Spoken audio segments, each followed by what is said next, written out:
Great weather for traveling for the big travel day tomorrow. Ahead of it, not all that nice out there right now with some black ice and dense fog, but not everywhere. Fog has lifted in spots and the temperatures have actually crept up a little bit in places like Nashua and the Queen City, but elsewhere down to freezing or below. Jaffrey, Keene, all the way through Concord, Plymouth, and Points North, down to freezing or a little bit below. So some of the damp spots from earlier in the day, due to the rain that moved on through, tending to glaze over on anything untreated. So watch out for that in the coming hours. The dense fog in some spots has lifted. It hasn't lifted in other areas like in Concord, Laconia, Whitefield, and Berlin, even over to Rochester. The visibility generally there between 1/4 and 1 mile. That's it. So slow it down on the roads tonight. Tomorrow, great travel weather. Tomorrow night, same story. Then by daybreak on Thanksgiving, a late mix of rain and wet snow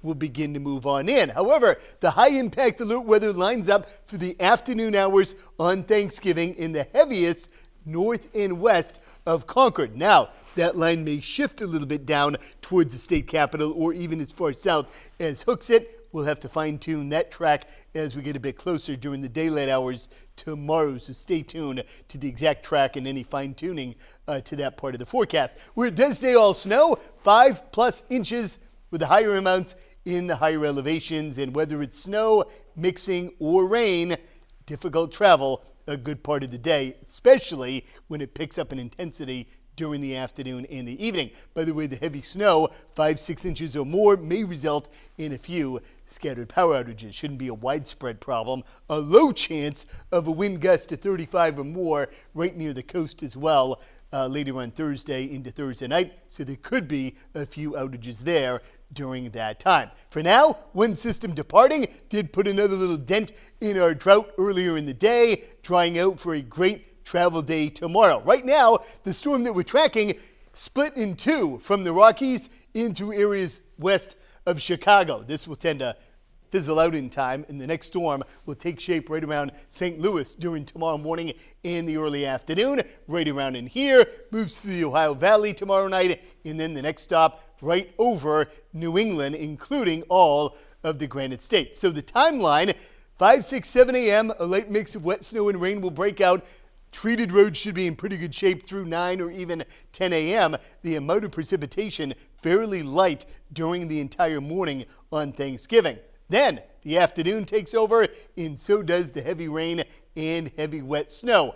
Where exactly the heavy snow band sets up shop? Will it be as far north as Dixville Notch? Probably not. Maybe squashed a little bit down to, say, Lancaster and Whitefield, all the way down to possibly as far south as Concord. So that's where the real trick in the forecast comes in terms of nailing down the snow amounts. Later at night, the storm is gone. So, not anticipating any snow at the coast through Exeter down to Salem.